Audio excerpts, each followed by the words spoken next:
undirected graph, undirected graph, undirected graph. So whenever the graph is undirected graph, so this is the approach that you need to follow, that we'll be discussing in this video.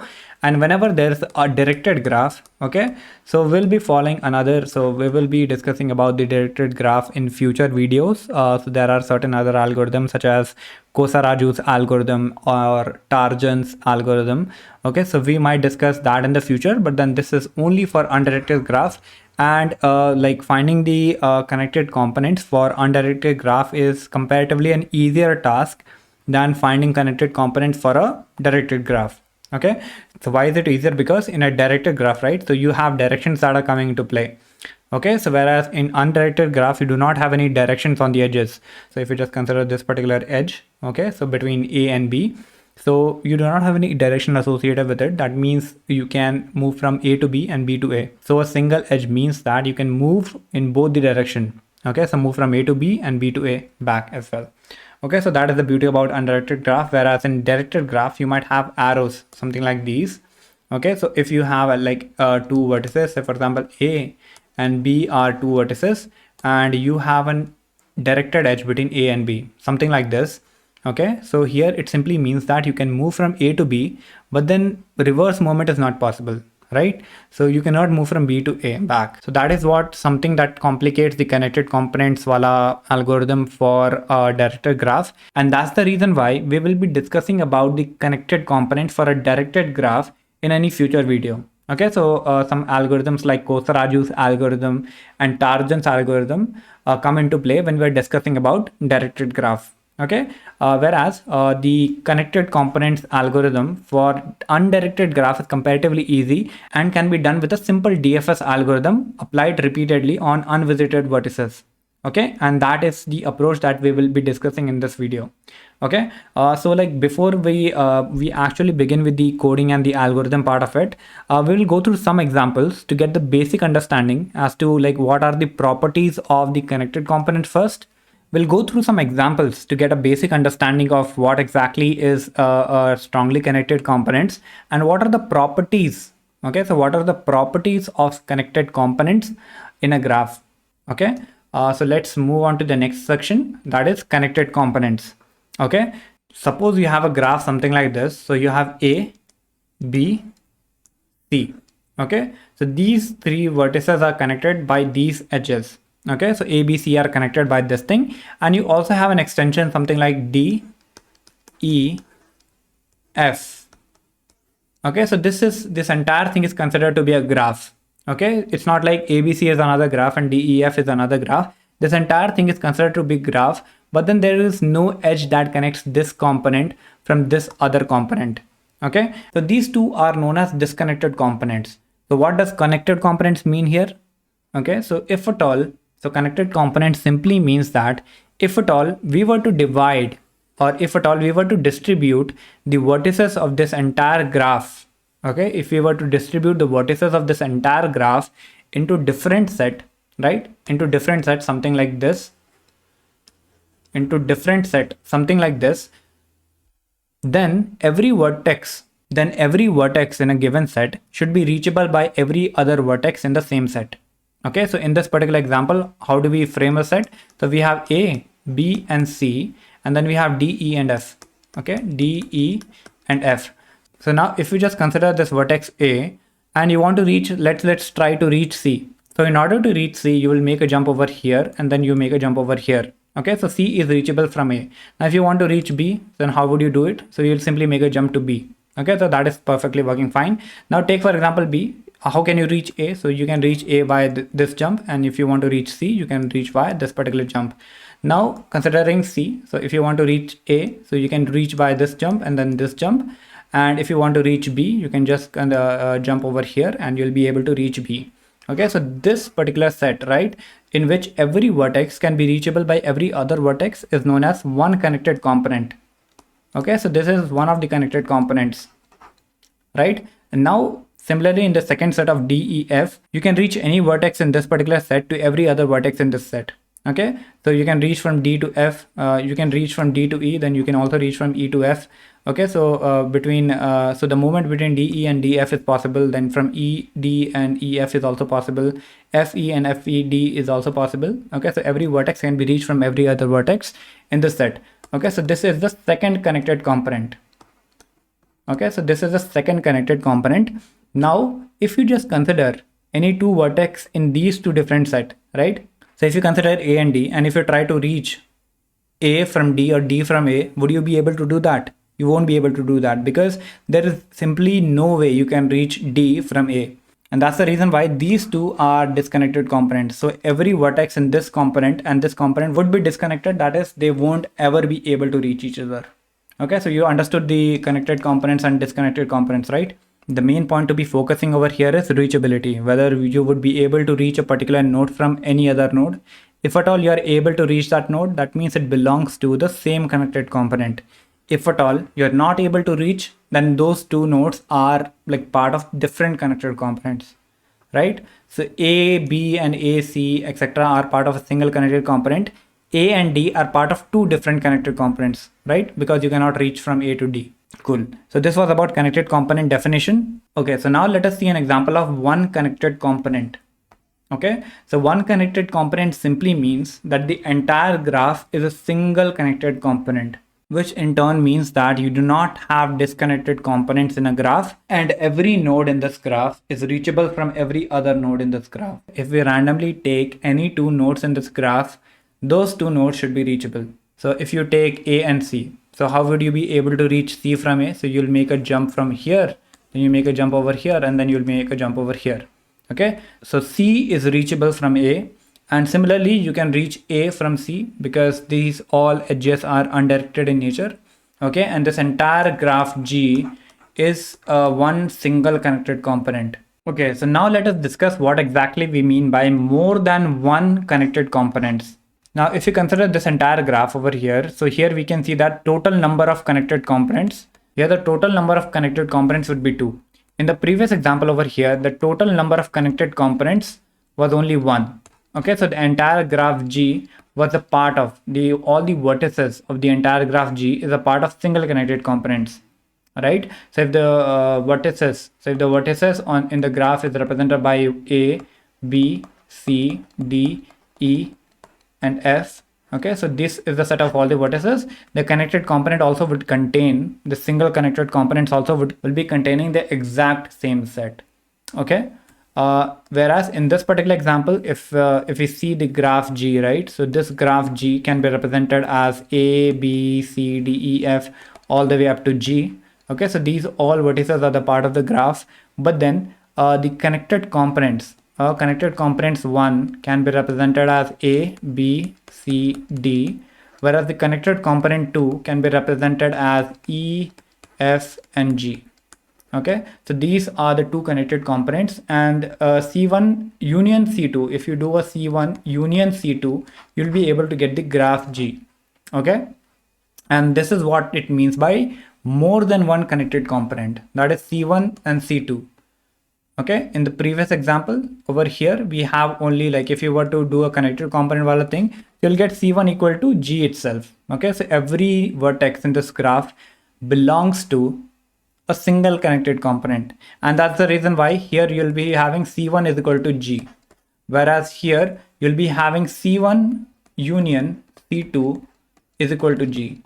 Okay, hope you got this particular point, right? So so if you had n number of vertices, so you'll have C1 union C2 union C3 up till union Cn, that is all the n connected components together. If you combine their vertices, that will be equal to G.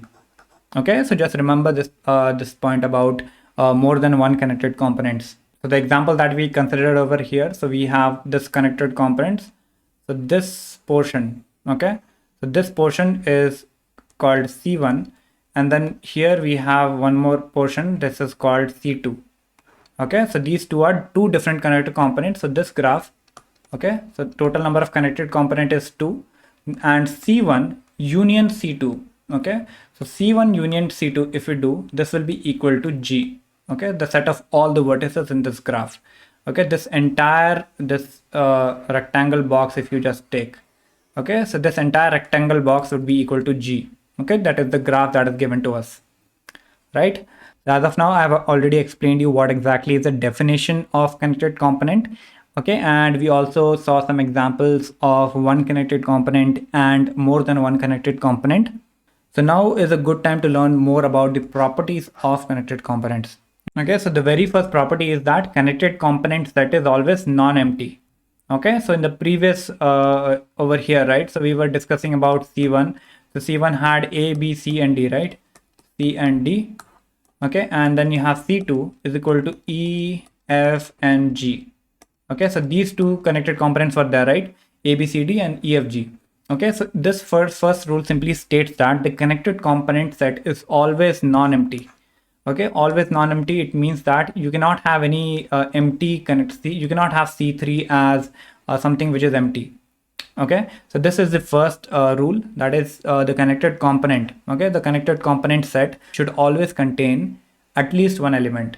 Okay, so if you had another node, say for example H, okay, if you had another node, say for example H, so this is a valid connected component, and you would write something like C3 is equal to H. Okay, so this is a valid connected component, but then anything empty, right, in anything which is not there, so you cannot simply write, okay, C3 is equal to empty and now the total number of connected component is 3. Okay, so you cannot do that. Cool. So this is the first rule, that is the connected component set is always non-empty. Okay, and if there are more than one connected component, right, okay, so in the previous example here we had more than one connected component, so the union of all the connected component, okay, so the union of all the connected component should give you the all the vertices of the graph. Okay, so here we had C1, C2 union C3 and all the way up to Cn. So say for example, these are the n number of connected components in a graph. So the union of all the vertices of all the connected components will give you all the vertices of the graph G. Okay, so this is the first rule. And now the second point is connected components are pairwise disjoint. Okay, so connected components are pairwise disjoint. So this point simply means that if we take the intersection of two connected components, okay, so if we take the intersection of C1 and C2, okay, so this will give us a null set. Take an intersection of C2 and maybe like if you have C7, okay, so this would be a null set. Any two different connected components will always have the intersection equal to null because they do not contain any similar nodes together. So in this particular example, if you see, if you take an intersection between C1 and C2, okay, C1 and C2, if you just take an intersection, so what will it give? Do you see any common element between C1 and C2? Obviously no. Okay, so because these are present in two different set, and that's the reason why. So a single node, right? So a single node cannot be part of two different connected components. Okay, so E here cannot be part of C1 also and C2 also. If it were part of C1 and C2, mathematically it should be C1 equal to C2 is equal to C. So mathematically it should be possible only when C1 equal to C2 is equal to some random C. Okay, that means it is the same component in which C belongs to. There are no two distinct components, right? So C1 intersection C2 over here, if you just try to do, it will give you a null set because there are no similar elements between C1 and C2. Okay, so that is our second rule, that is connected components. The connected components are pairwise disjoint. Okay, so if you have like C1, C2 and C3. Okay, so pairwise disjoint simply means that if you do an intersection between C1 and C2, then you do intersection between C1 and C3, then you do an intersection between C2 and C3. Okay, so all of these values would be null. Okay, so all of these connected component, if you try to do an intersection, this would be a null, right? So this is the second property of the connected components. Let's jump into our VS Code editor and try to write the code for finding the connected components in an undirected graph. Okay, so for the implementation part, the graph that we are going to consider is this particular graph over here. Okay, so this is not like three graphs, but then this is single graph. But then you have like multiple connected components over here. That is, you can see that here we have the component number 1, that is C1, and C2 and C3. Okay, so the number of the component doesn't matter, but then what our program needs to output is, Okay, basically outputting all the connected components values together. That is 1, 2, 3 should be printed together, and 6, 7, 8, 0 should be printed together. 4, 5, 9 should be printed together, and we also display like how many connected components are present in this graph. That is 3. Okay, so this should be the result of our code. Okay, and right, so let's start with it. The very first thing that I'm going to declare here is the graph itself. Okay, so I will be declaring a vector int graph, and here I will make it to be 10. Okay, so or I can just declare constant int total nodes is equal to 10, and I will use this particular value over here. Okay, so this would declare a total of so this particular statement here would declare an adjacency list of 10 nodes. Okay, so here we can see that 4 plus 3 plus 3, this is equal to 10 nodes. Okay, let me write it down here. So 10 nodes are there in this particular graph, and that's the reason why I've declared it a graph of 10 nodes. Now what I need to do is I need to add the edge in this particular graph. Okay, so for that we need an add edge function. So I'll just write add edge. Okay, and the very first parameter should be the graph itself. Okay, so I'll just accept the graph, and between what all nodes I need to add the edge. So I'll accept the source node, int source node, and destination node. Okay, the source node and the destination node, and I'll simply do graph of source node dot pushback destination node. Okay, so you guys must be familiar with this particular syntax since I've like written it many times as of now. Okay, so I will do a graph of destination node dot pushback source node 2. Okay, so since this is an undirected graph. Okay, so since this is an undirected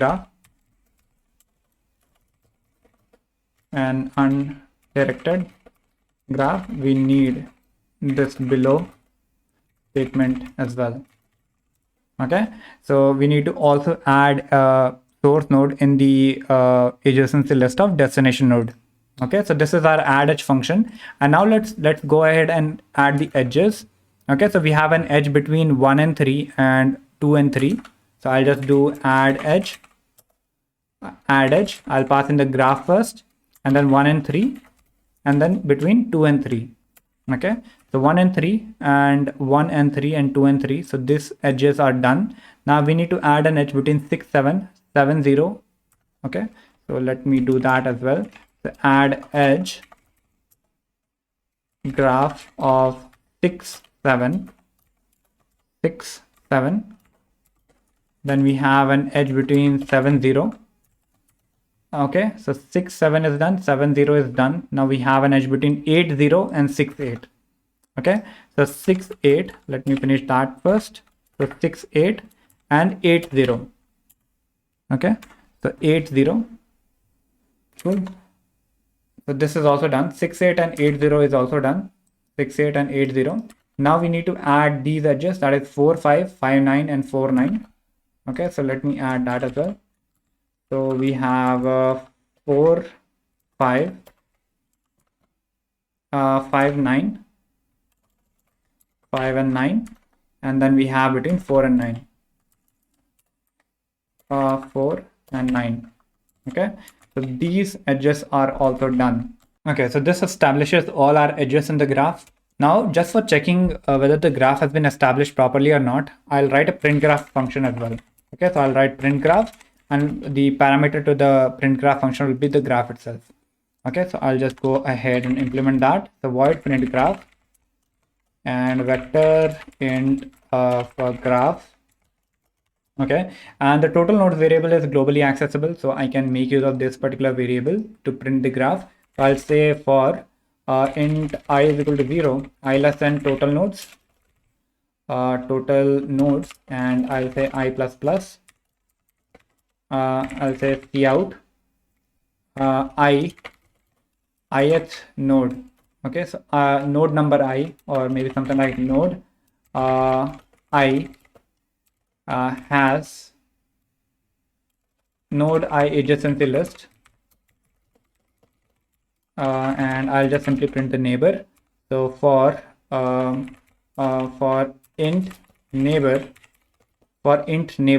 in graph of I, okay, graph of I, I'll simply print cout neighbor, okay, and with a space bar. And once all the neighbors are printed, I'll simply leave a line. Okay, so let us run this particular program quickly and see whether our graph is established properly or not.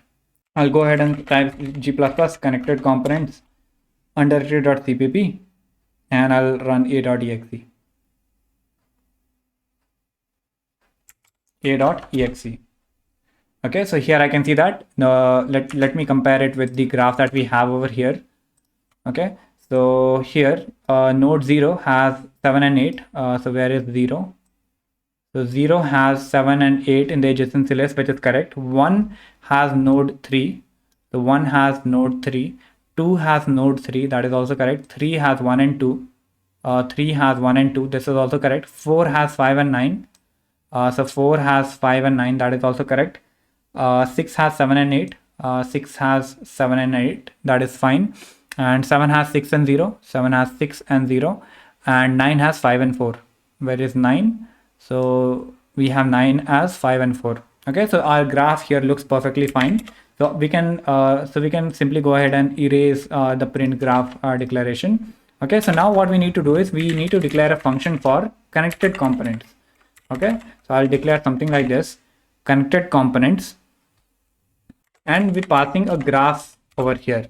Okay, I'll declare a function called connected components, which will be responsible for basically finding out the different connected components.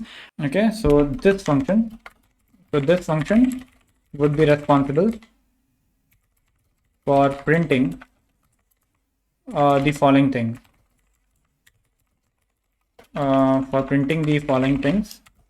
Okay, the very first thing that it will print is total number of connected components. Total number of connected components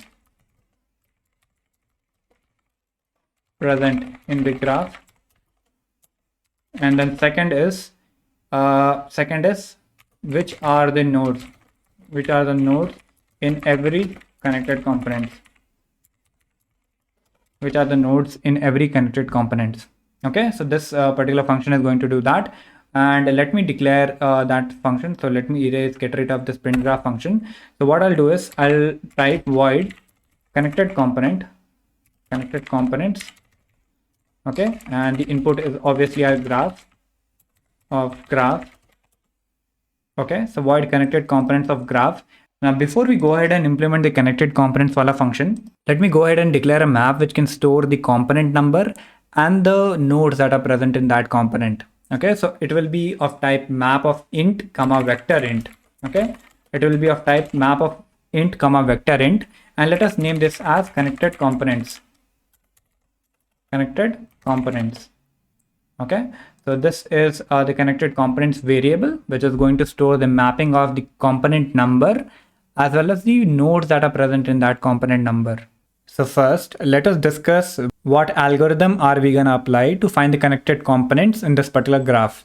So as I told you, the approach that we are going to be taking over here is we'll be applying DFS algorithm repeatedly on the graph. Okay, so what do I mean by repeatedly is that we will first start with any of these vertex. Say for example, we are going in an order. Okay, so we'll start with 0, then we'll move to 1, 2, 3, 4, 5 and all the way up till 9. Okay, so what we'll do is we'll trigger the DFS of 0. Okay, what we'll do is we'll trigger the DFS of 0 and see which all vertex can it visit from 0. Okay, so if you just trigger the DFS of 0, so it will make sure that 0, 7, 6 and 8. Okay, so 0, 7, 6 and 8 are visited. So after this DFS of 0, so this would trigger DFS of 0. So after this DFS of 0 call is over, our visited vertex would look something like this. Okay, so it will mark 0 to be visited. It will mark 6, 7 and 8 to be visited. Okay, so it will have 6, 7 and 8 to be visited. In the same time, we will also maintain a variable called C. Okay, so this would basically keep a count of the connected components. Okay, so that we can store these connected components together in some sort of a map or something. Okay, so when we are implementing the code, right, I will tell you at what exact point am I making use of this C variable. Okay, so initially let us set the C value to be 1, and for the C value is equal to 1, that is C1, that is connected component 1. So this would be C1. So let me erase this C notion that I have already put over here. Okay, so for C is equal to 1, okay, for C is equal to 1, it will indicate C1. For C is equal to 1, I will be putting 0, 7, 6 and 8. Okay, 0, 7, 6 and 8, these vertices into the vector that is associated with value equal to 1. Okay, so I'll be maintaining a map of int comma vector. Int means कौन सा component number है, ठीक है, component number 1, component number 2, component number 3. Okay, सो component number 1 के साथ एक vector जो associated होगा, उस वेक्टर के अंदर I will be putting these vertices inside. Okay, so the map would look something like 1, and उसमें जो वेक्टर होगा उसमें it will be containing the values 0, 7, 6 and 8. Okay, so as soon as this DFS call is over, I will increment this value by 1.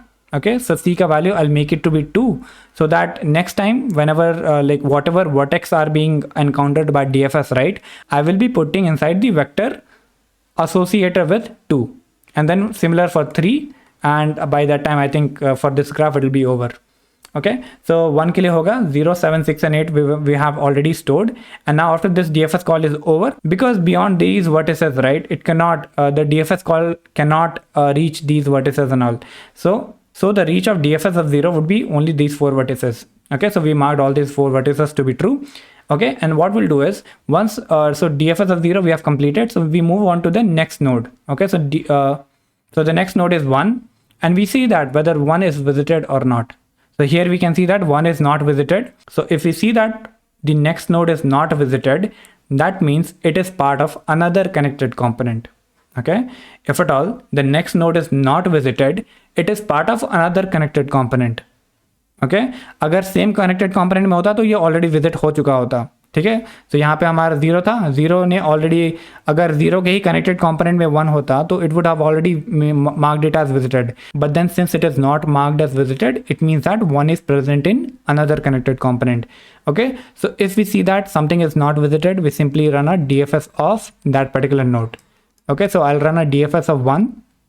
Okay, so DFS of 1 would make sure that 1, 2 and 3 are marked to be visited. ठीक है, so 1, 2 and 3 would be marked as visited when DFS is like trying to capture all these vertices, right? So 1, 2 and 3, because these are present in the in one connected component, so all these vertices would be marked as visited.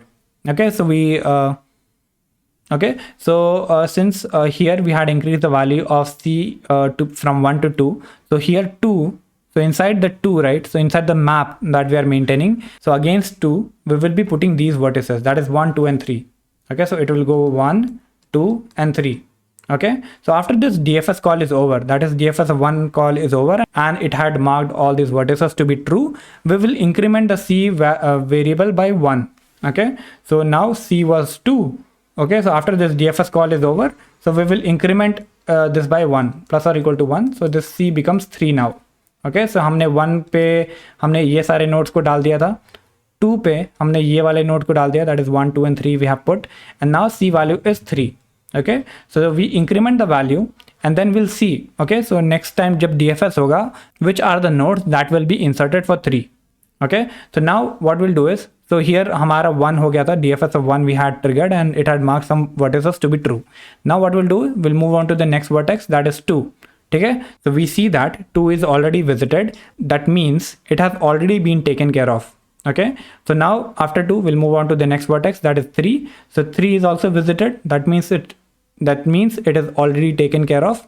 Okay, so we don't have to increment the C variable also by 1 or do anything as such. Okay, so next we move on to 4.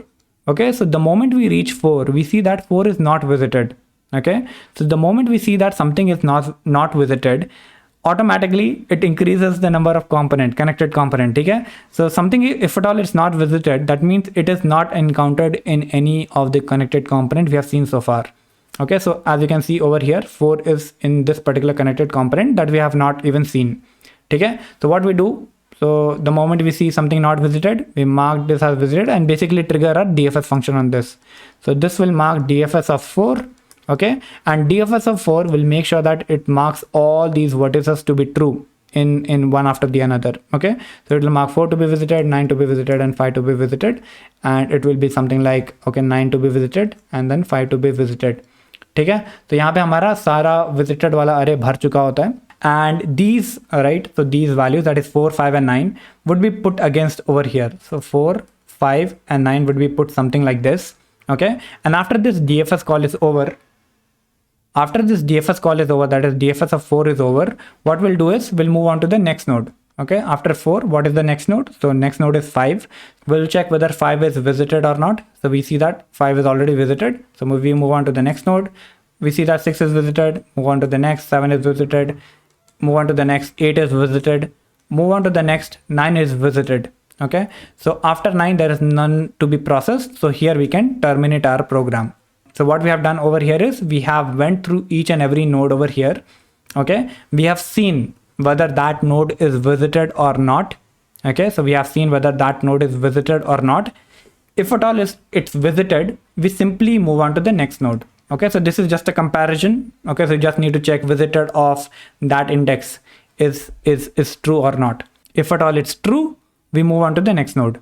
So this is simply O1 time access. So comparison is just a constant time operation, and we just move on to the next node. And the moment we see that something is not visited, we trigger a DFS function on that, and that will take care of marking some more nodes to be visited. And this is how this entire algorithm works. Okay, I hope this point was clear to you. If I were to tell you in a 2-3 lines, right? So you just need to maintain a visited array. Okay, so trigger DFS on the first node, and automatically it will mark some of the other nodes to be visited. And one by one, go to each and every node. If at all it's visited, you ignore. If at all it's not visited, you trigger a DFS function. That's pretty much it about repeated DFS and basically finding the connected components for this thing.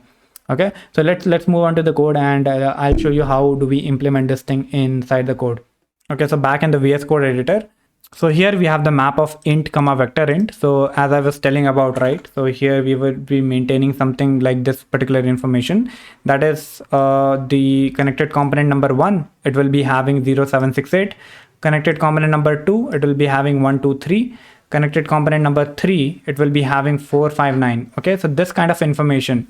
So this type of information. So we need a map of int comma vector int. Okay, so map of int comma vector int. So this is something that I'm storing over in this particular variable, that is connected components, which is of type map of int comma vector int. Okay, and we will be maintaining something called as the c value. So I'll say something like c is equal to 1. Okay, so initially we'll maintain the c count to be equal to 1, and whenever an independent DFS call is complete, right, we will increment this particular c value by 1, as we had discussed over here. So inside this connected component function, what I'm going to do is, very first thing that I'm going to do is I'm going to declare this visited array. Okay, visited vector. So what I'll do is vector of bool. Okay, and I'll say visited, and this would be total nodes. The size would be total nodes, and all of them initialized to false.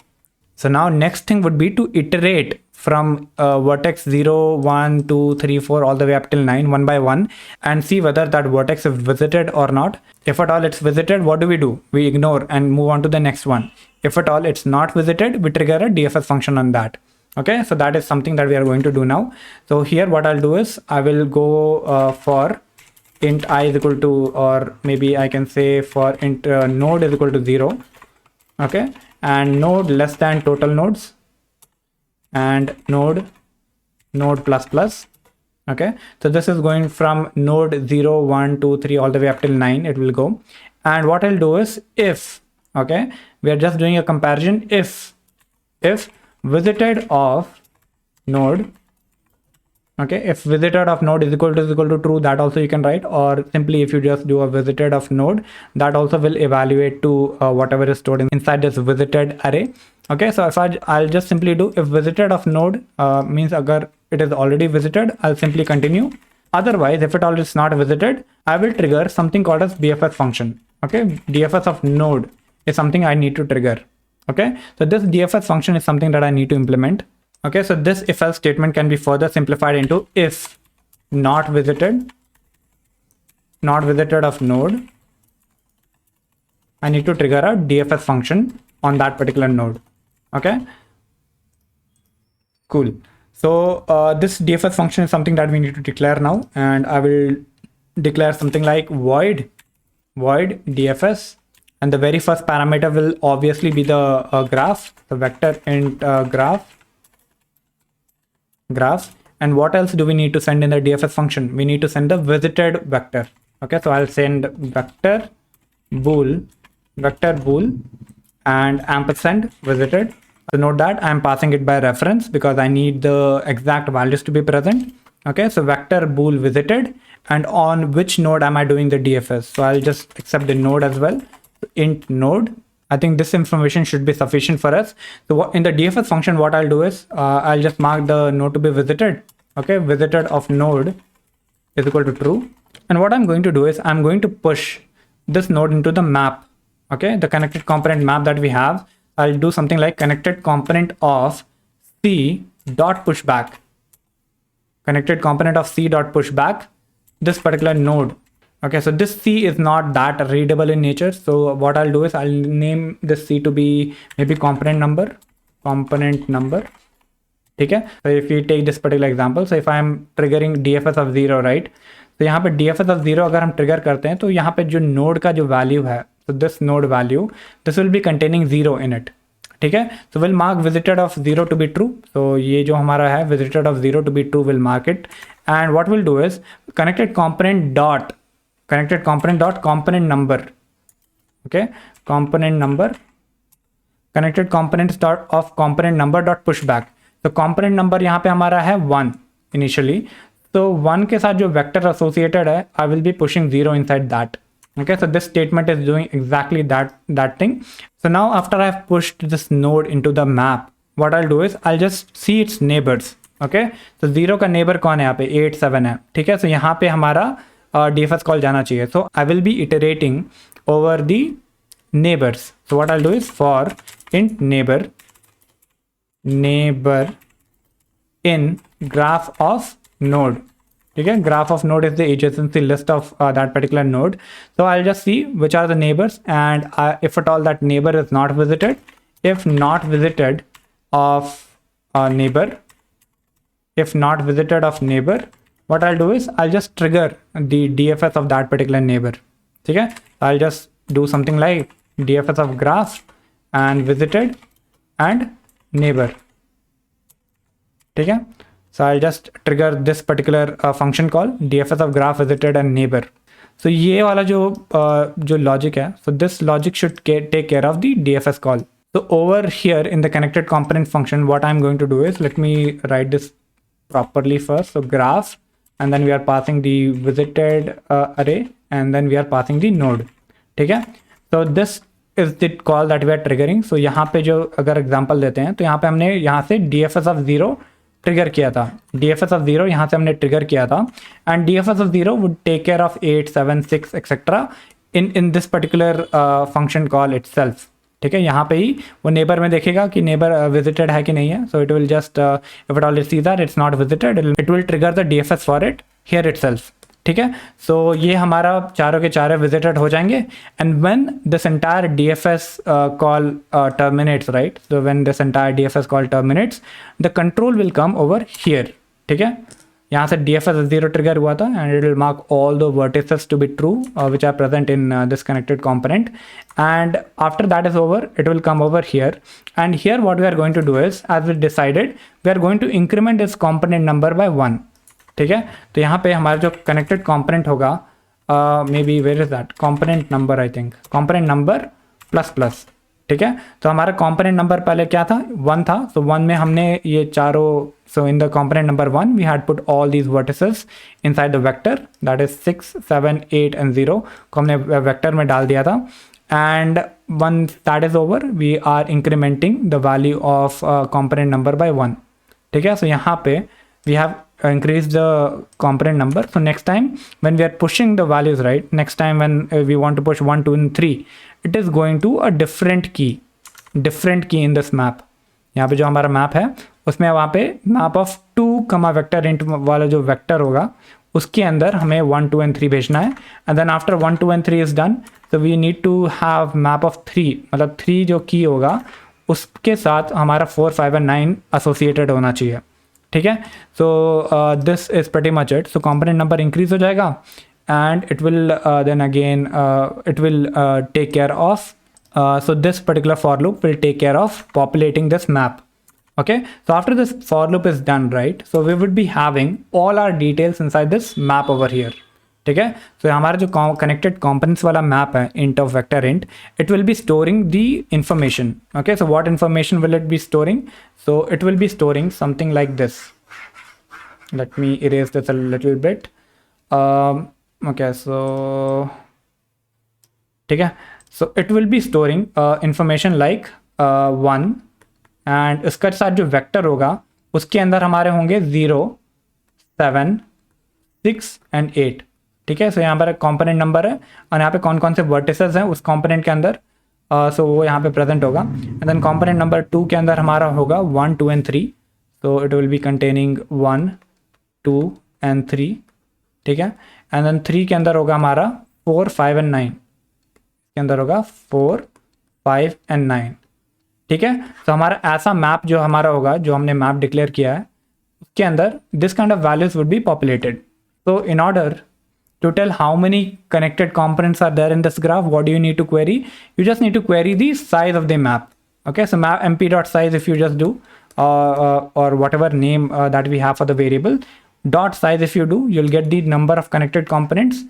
And if you just iterate on the key value pairs, you can also get what are the vertices that are present in this connected components. Okay, so let us do that. So here I will say where is the connected component function. So ठीक है. so यहाँ पे हमारा ऐसा है. so we'll say cout total connected components, total connected components are, and यहाँ पे हमारा जो map है connected components dot size. ठीक है. so connected component dot size, as we discussed over here, connected component dot size will give you the total number of connected components, and we will just display the connected components. So the connected components are components with their vertices. With their vertices are, ठीक है. And here we'll iterate upon the map for auto, and we'll say connected component in connected components, connected components. For auto connected component in connected components, what we'll do is we'll print the component number first. So we'll say cout component number,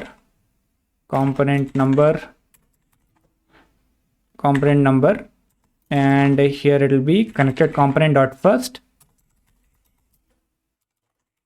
and let us also print the which are the vertices that are there. So I will say cout vertices.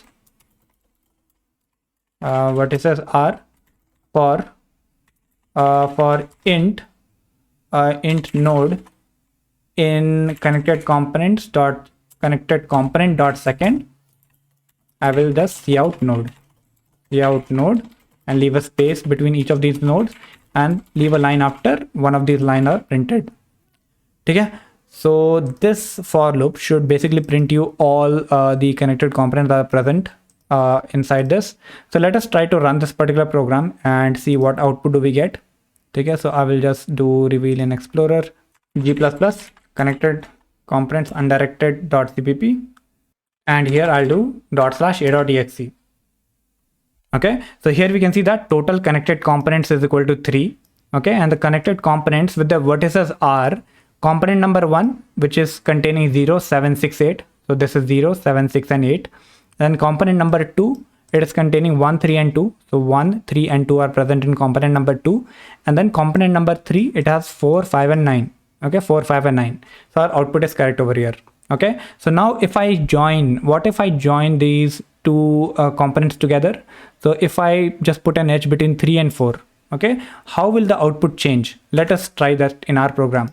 Okay, so here let me add an edge between what, 3 and 4. Okay, so let me add an edge between 3 and 4. Okay, so add edge 4 and 3 should basically establish this edge. So our component, like the total number of component, it reduces by how much? It reduces by 1, and the total number of components in our graph should be 2, and the output should be 1 2 3 4 5 9 in one component, and then 6 7 8 0 in another component. Okay, so let us just run the program again. So I'll say g++ connected components .cpp and /a.exe I'll do.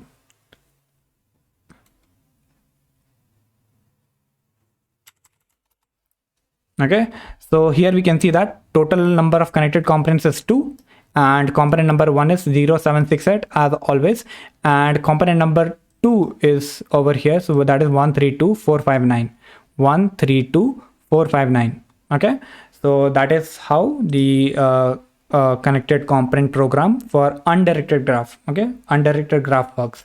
Okay, so maybe in the next video we will discuss about the connected components for directed graph, and maybe we'll discuss the Kosa-Raju's algorithm for determining the same. Okay, so till then, take care. Bye bye.